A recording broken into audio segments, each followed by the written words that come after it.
Nah, Bapak Ibu, saya mengucapkan selamat menunaikan ibadah puasa bagi yang menjalankannya. Stay strong, tetap kuat dan sehat-sehat, itu yang penting. Dan bagi kita semua tentunya supaya kita tetap sehat ya. Nah, di slide yang pertama silahkan Stephen. Kita akan mulai mungkin ya kira-kira 40 sampai 60 menit ke depan karena saya sudah coba rekam kemarin dan ternyata sampai dengan 60 menit. Jadi nggak apa-apa ya. Nanti kalau ada yang mau break, monggo. Ada yang mau ke toilet sebentar ditinggal, it's okay. Nah, Bapak Ibu, di dalam slide yang pertama, kalau Anda lihat ada dua screen di kanan kiri yang saling sharing informasi dilambangkan dengan gambar kertas. Dan di sana saya tuliskan ada 3 warna tulisan berbeda supaya saya mudah menjelaskannya. This is actually what we are doing now. Kita sedang mengalami pembelajaran bersama dengan physical distancing. Saya tuh lebih suka menggunakan kata physical distancing, to be honest. Karena bagi saya kata social distancing kan sebetulnya tidak dijarakkan sosialnya ya. Makanya di bawah saya berikan warna hijau, justru yang sifatnya sosial saya tulisnya social solidarity. Karena di masa-masa pandemik ini, di mana kita nggak bisa bertemu secara offline satu dengan yang lain, seharusnya solidaritas kita bertambah. Jadi yang di distance itu hanya fisik saja. Lalu kemudian di tengah saya tuliskan juga berwarna orange adalah spiritual uniting. Jadi bagi saya Indonesia itu adalah bangsa yang kuat. Bayangkan kita punya Pancasila, di sila yang pertama adalah ketuhanan yang Maha Esa, betul ya? Dan dengan keberagaman di Indonesia, baik suku, bahkan juga latar belakang perbedaan keyakinan agama, justru seharusnya saat ini adalah saat yang tepat untuk kita bergandengan tangan, menembus batas tembok-tembok keberagaman kita, berdoa supaya badai ini cepat berlalu, berdoa supaya kita bisa mengatasi pandemi ini. Sampai sini saya tidak terlalu cepat ya, Bapak Ibu ya. Nah, di bawah kalau Bapak Ibu lihat saya menaruh dunia yang sudah berubah. Jadi sengaja saya mempergunakan anak tangga. Dari kebiasaan kita belajar, bekerja, beribadah offline, kita naik ke step berikutnya yaitu online. Kenapa sih kok naik gitu tandanya? Karena bagi saya hidup kita harus tetap naik dan tidak turun. Harus ada peningkatan di dalam hidup, harus ada perubahan. Dan oleh sebab itu, di dalam perubahan itu ada harga yang harus dibayar. Dari kegiatan offline, kita naik ke satu tingkat lagi yang namanya kegiatan online, which what we are doing now. Nah, yang penting dari perubahan offline kepada online tersebut, kita harus memastikan bahwa semuanya itu inline atau selaras. Jadi, ngafalinnya gampang Bapak Ibu. Dari off, on, sampai dengan inline. Pertanyaannya adalah, kenapa sih kita harus berubah tetap naik?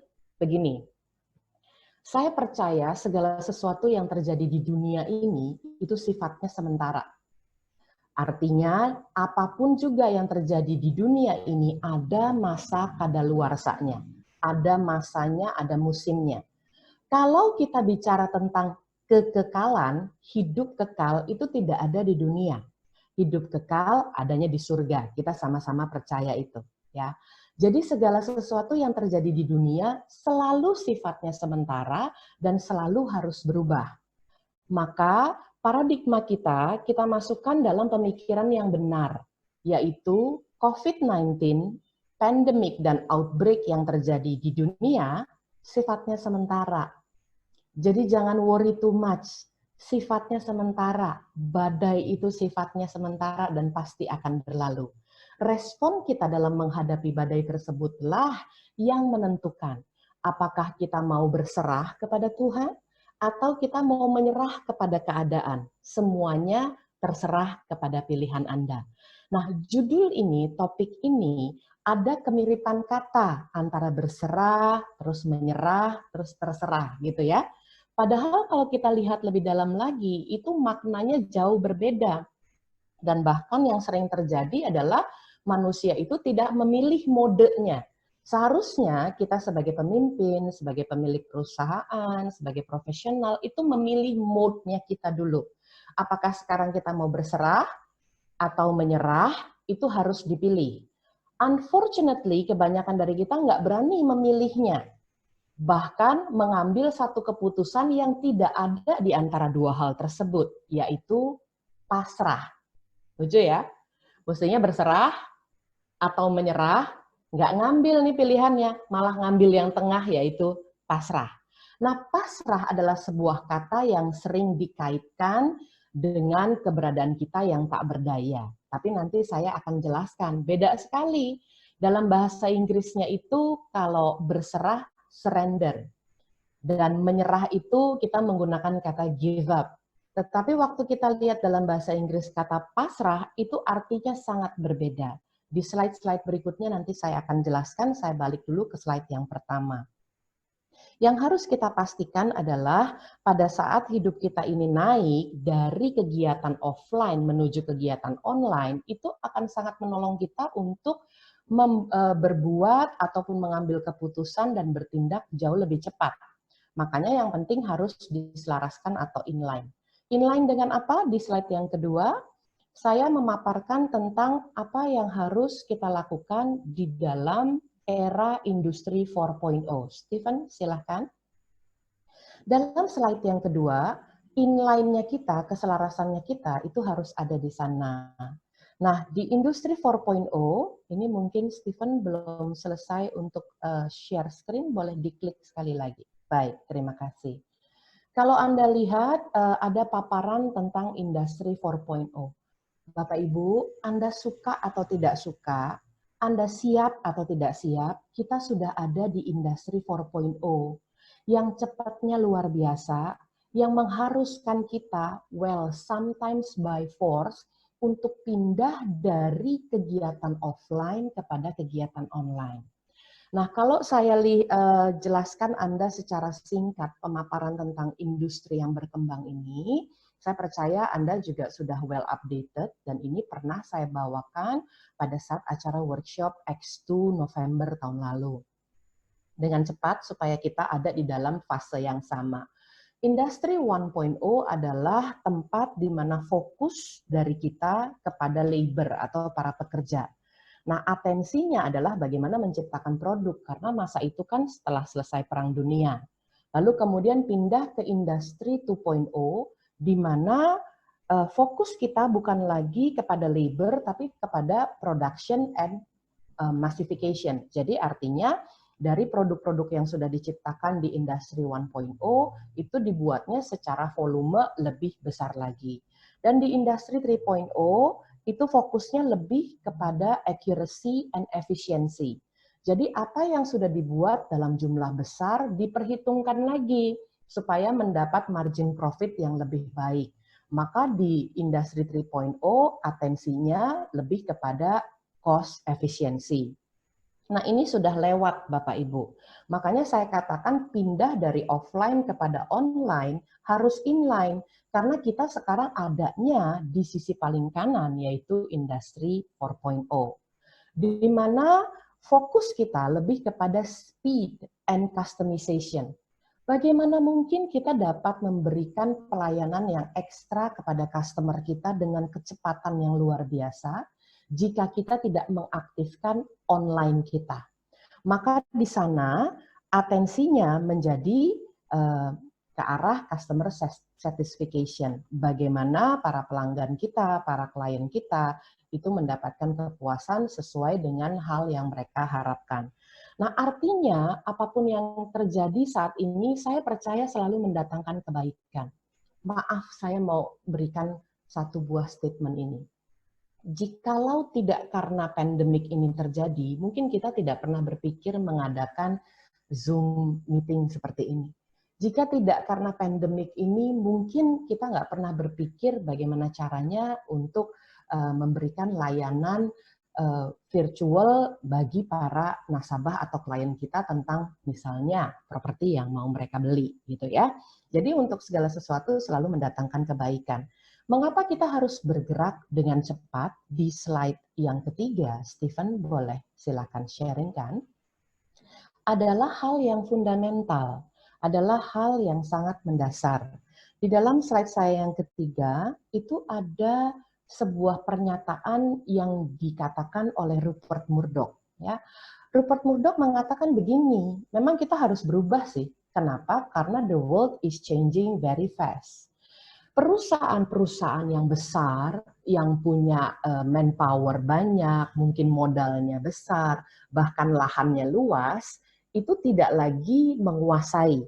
Terbukti dari beberapa perusahaan yang kita tidak sebut namanya saat ini, banyak dalam kegiatan mereka tutup usahanya, berarti tidak sustainable. Jadi di situ ditulis bahwa big will not beat small anymore, it will be the fast beating the slow. Jadi artinya hari-hari ini yang menjadi fokus kita di industri 4.0 adalah seberapa cepat Anda bisa kerja. Nggak boleh lelet.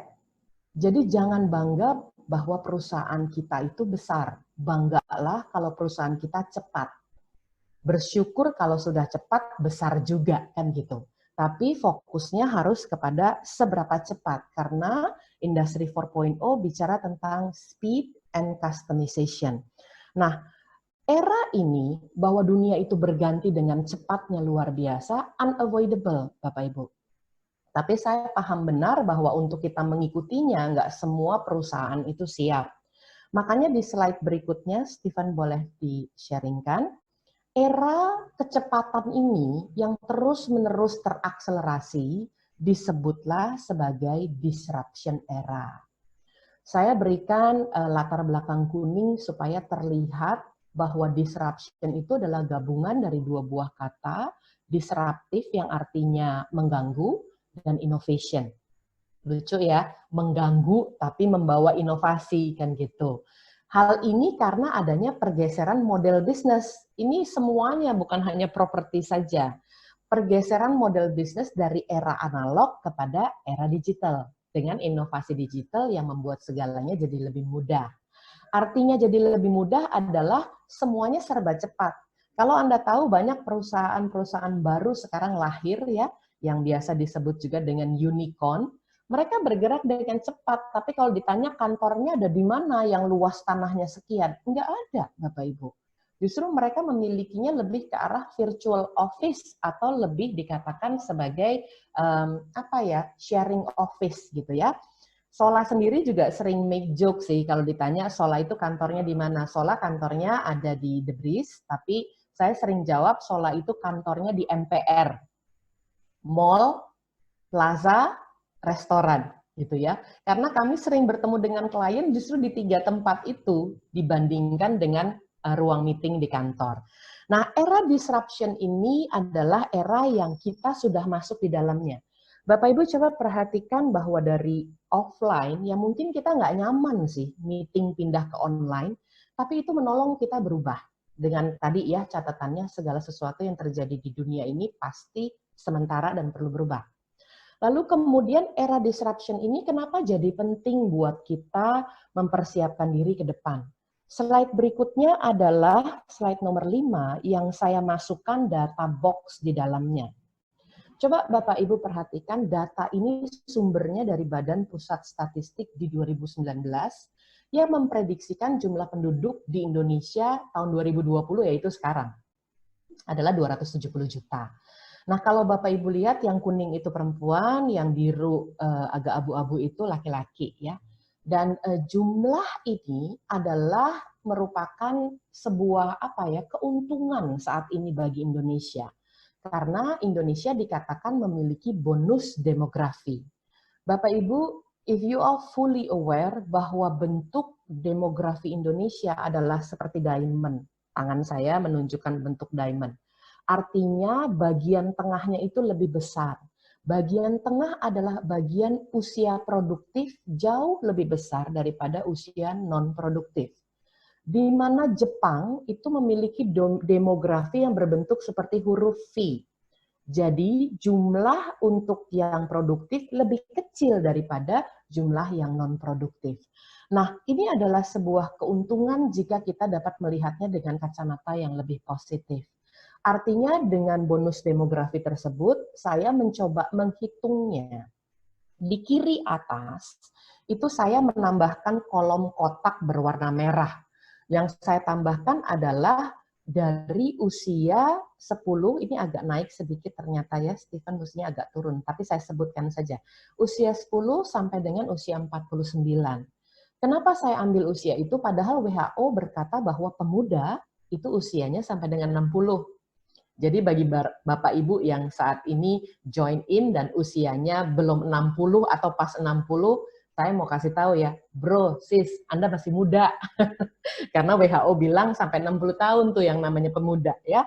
Tapi saya mau untuk kita konsentrasi di usia 10 sampai 49 dulu aja ya. Itu sudah saya jumlahkan di kanan bawah dengan latar belakang kuning.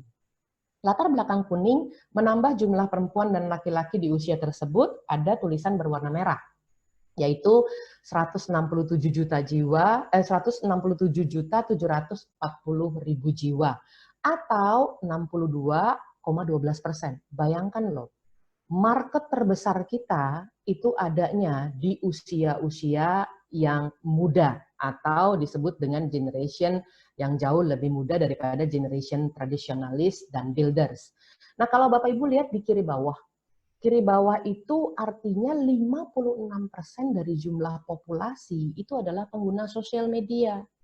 Jadi Bapak Ibu siap-siap justru di masa Anda bekerja di rumah, siap-siap di masa Anda beribadah dan belajar di rumah, persiapkan diri Anda, jangan terlambat. Nanti pada saat pandemik dan outbreak yang sifatnya sementara ini berlalu, Anda sudah ready take off. Siapkan itu. Kenapa? Karena 56% dari populasi adalah pengguna sosial media, adalah orang-orang yang sudah mengalami digital transformation. Bapak Ibu, kalau perusahaan kita, kalau bisnis kita belum mengalami digital transformation, saya mau kasih tahu, lakukan itu sekarang. Mumpung di rumah aja, ya. Sempatkan waktu untuk memikirkan bagaimana transformasi dari offline diganti menjadi online, yang kemudian akan diselaraskan inline dengan era disruption dan industri 4.0. Di slide saya selanjutnya, Stephen ke-6, saya mau interaksi sedikit boleh ya? Walaupun kita terbatas jarak dan juga terbatas ruang nih, saya juga nggak bisa lihat Anda saat ini, tapi saya mau dibantu sama moderator untuk melihat jawaban dari Bapak Ibu. Jadi sebentar ini saya akan berikan multiple choice. Anda tahu multiple choice ya, dipilihnya cuma boleh salah satu gitu ya. Karena saya nggak bisa melihat Anda, moderator mungkin bisa melihat, jadi nanti Anda menjawabnya salah satu dengan menggunakan jari. Jadi saya keluarkan pertanyaan, kalau jawabannya A ya A gitu ya, atau B, atau C, atau D gitu ya. Siap ya, harus ikutan semua menjawab dan harus jujur. Jadi cara jawabnya tuh gini, nggak perlu menjawab yang sebagaimana harusnya, yang baiknya. Nggak jawab dari hati, jawab dengan jujur. Next slide, Stephen, kita keluarkan pertanyaannya. Oke? Aku mungkin jawabnya via chat aja ya, karena ini saya juga nggak bisa Boleh. lihat semuanya. Teman-teman nanti bisa Baik. dijawabnya via chat supaya kita tahu pilihan Anda. Thank you. Baik, terima kasih Pak. Oke, kita mulai ya. Menurut Anda nih, dengan keadaan yang harus kita persiapkan, yaitu masuk dalam era disruption dan industri 4.0. Menurut Anda saat ini siapa sih yang menginisiasi atau mendorong cepatnya digital transformation terjadi di perusahaan Anda? A, para komisaris, B, para direktur, C, para CEO, atau D, COVID-19? Monggo, saya tunggu 5 detik countdown. 5, 4, 3, 2, 1. Thank you so much. Saya sudah melihat in glance jawabannya banyak seperti yang juga saya jawab, walaupun tidak semua. Saya percaya setiap orang menjawab pasti punya alasan tersendiri. Kalau untuk saya yang B. Mengapa yang B? Saya tidak pernah berpikir untuk mengadakan online learning. Terus terang, waktu saya kemarin begitu padatnya, sehingga waktu untuk memikirkan merubah dari offline kepada online itu entah kenapa selalu dikatakan tidak sempat. Tapi saya bersyukur atas apa yang terjadi sekarang, buktinya hari ini kita sedang melakukan online learning. So I have to say this, well thanks to COVID-19, terjadilah digital transformation di Sola. Nah, oleh sebab itu saya buat di slide berikutnya yang berlatar belakang biru, Stephen di slide nomor 8, adalah pernyataan ini. Jadi saya bilang sama diri saya, gitu ya, sambil teman-teman juga boleh sambil membaca untuk dirinya sendiri. I'm gonna make the rest of my life the best of my life. Mumpung kita masih dikasih kesempatan bernafas, mumpung kita masih dikasih kesempatan berubah, harus jadi yang terbaik, tangganya harus tetap naik. Makanya berubahlah selagi masih ada kesempatan. Bapak Ibu, kata chance, kesempatan, dengan kata change, itu urusannya cuma beda satu huruf, tetapi maknanya begitu mendalam. Anda yang sudah mengikuti sesi bersama dengan Pak Yakub Esra minggu lalu ya, kalau nggak salah, itu Anda sudah belajar nggak boleh lama-lama berada di dalam comfort zone, Bapak Ibu. Saya berikan statementnya ya, there is no comfort in change, and there is no change in comfort. Hidup adalah pilihan. Nah, di dalam slide saya yang berikutnya, ke-9, itu saya mengambil satu buah kalimat yang akan memudahkan untuk kita sama-sama belajar. Silakan, Stephen. Di slide yang ke-9, saya mengajak Bapak Ibu turut membaca masing-masing di rumah ya, dari statement ini bersama dengan saya. 3, 2, 1. Kehidupan selalu ditandai dengan bukti pertumbuhan dan segala sesuatu yang bertumbuh pasti berubah. Selama kita hidup di dunia yang bersifat sementara, selalu ada kesempatan untuk melakukan perubahan ke arah yang lebih baik agar layak masuk dalam hidup kekal. Saya mau sentuh dari sisi spiritual. Maaf Bapak Ibu, saya tidak sedang bicara agama, saya bicara tentang spiritual life atau kehidupan rohani. Saya percaya segala sesuatu yang di dunia sementara, kekekalan hanya ada di surga. Nanti kalau kita sudah hidup kekal sih nggak dituntut untuk berubah lagi. Tuntutan untuk kita berubah lebih baik adanya di tempat yang sementara. Jadi siap-siap, persiapkan dirimu, bersyukur atas segala yang terjadi, karena itu akan mendatangkan kebaikan. Nah pertanyaannya adalah, waktu kita setuju bahwa kita harus berubah, pertanyaannya adalah, cara berubahnya ini mau dengan cara apa? Nah,